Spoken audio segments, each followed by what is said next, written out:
Mr. President, our Navy and Marine Corps are the best in the world, but we face many challenges across the globe. We need to build new ships, maintain our current fleet. We need to recruit and train and equip a force necessary to deter conflict, especially in the Indo-Pacific. And we need to help to keep sea lanes open for commerce and build deeper relationships with our allies and our partners. And to make sure that the Navy is able to carry out all military and civilian objectives, we allocate a lot of money for its budget.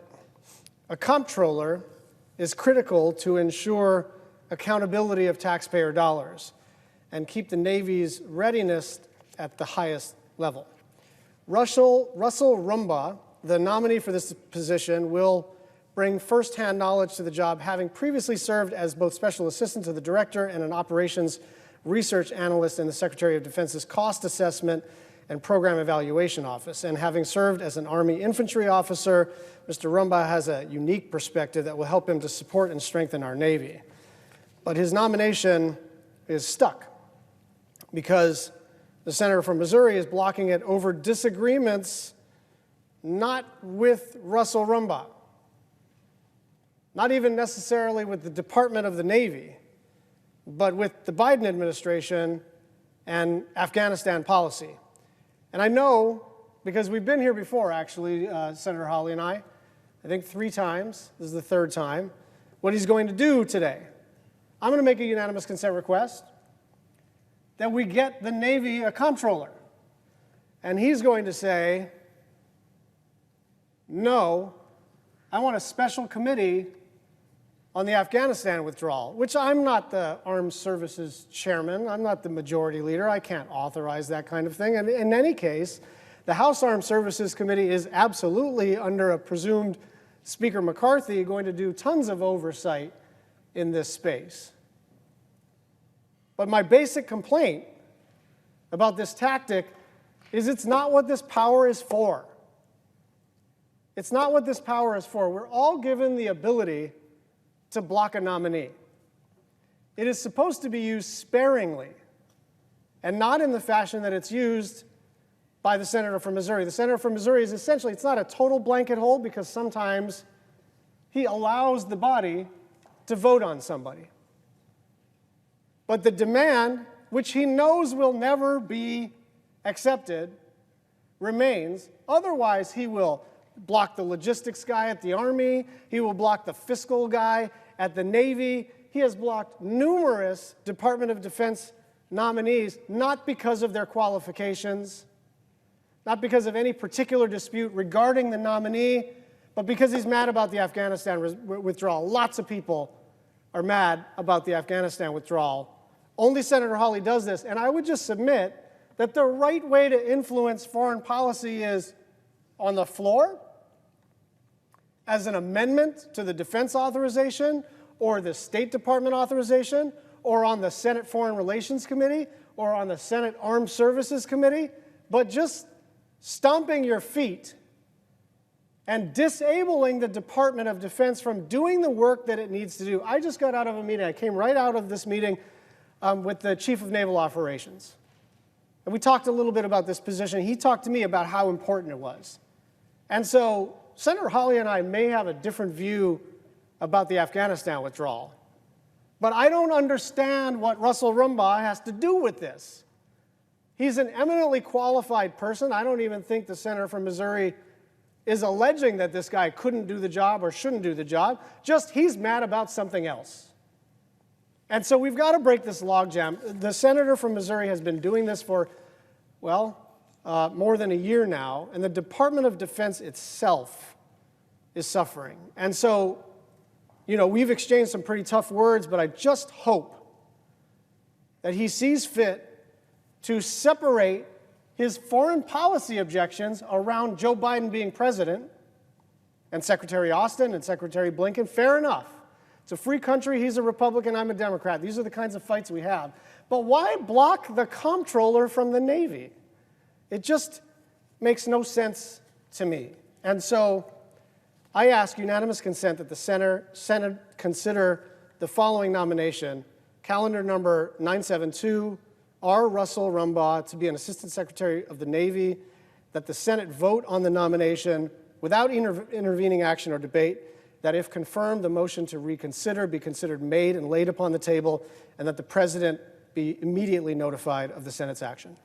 Is there objection? Mr. President. Senator from Missouri. Mr. President, reserving the right to object, I ask for permission to hold up this shirt.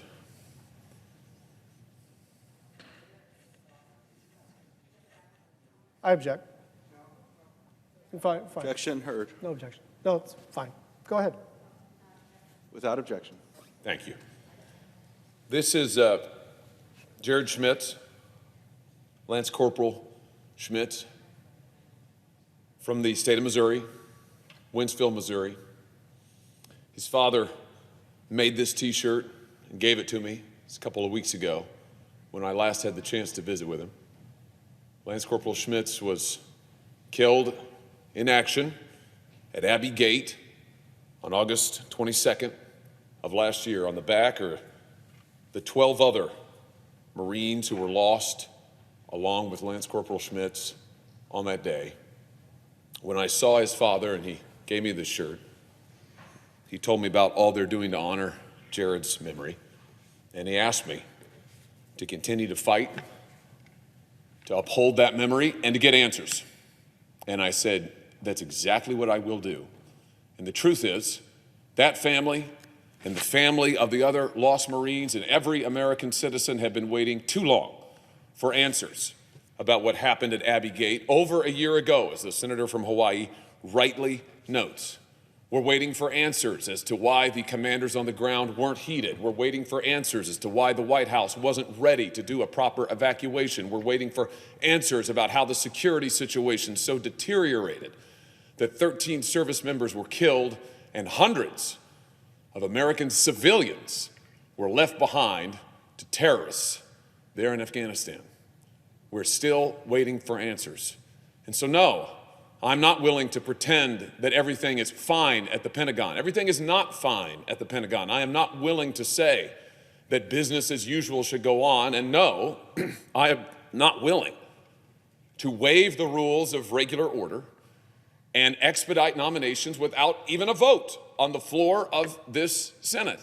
But I understand my colleague's sense of urgency here. I understand that he wants to move these nominations, and so in the spirit of trying to reach a compromise, as he proposes, I would just say this. Why don't we agree to take a vote, just a vote, on having a select committee to look into what happened at Abbey Gate and get those answers and make them public, not a commission that will take years and years to report, Vietnam style, when everybody who made the decisions are safely out of power and collecting their pension, but a select committee that will report and make public to the American people and get real accountability. Because who's been fired over what happened at Abbey Gate? Nobody. Who's been held accountable? Nobody. Who's given answers? Nobody. So here's what I propose. I ask that the senator modify his request such that the following confirmation of the Rumbaugh nomination, the Senate proceed to legislative session, that the Committee on Rules and Administration be discharged from further consideration. The Senate now proceed to Senate Resolution 763. Further, that the resolution be agreed to and that the motion to reconsider be considered made and laid upon the table. Is there objection? Reserving the right to object. Just very quickly, look, we're at an impasse here because the problem is that the senator from Missouri is asking for something that he knows I can't agree to. And he is blocking the comptroller of the United States Navy because he's mad about something else. I mean, it's very clear what he's mad about. And he came in with his set-piece speech about what he's mad about. But the fundamental point here is that this is not the way to be a member of the United States Senate. I remember, I guess it was a couple of years ago, he came down and said, I ask unanimous consent that we pass my bill on Section 230 of the Communications and Decency Act. And I said, if you want to get a hearing, go try to get a hearing. Introduce a bill, get a Democratic co-sponsor, make the case, work it through the committee process. He has failed on that, and he has failed on this issue because he doesn't have other people with him. And so he's pitching a fit. And the bummer about this is that it's not me that suffers, it's not one party or the other that suffers, it's the taxpayer, and in this instance, it's the Department of the Navy who will lack a comptroller because Josh Hawley is not getting his way. I object.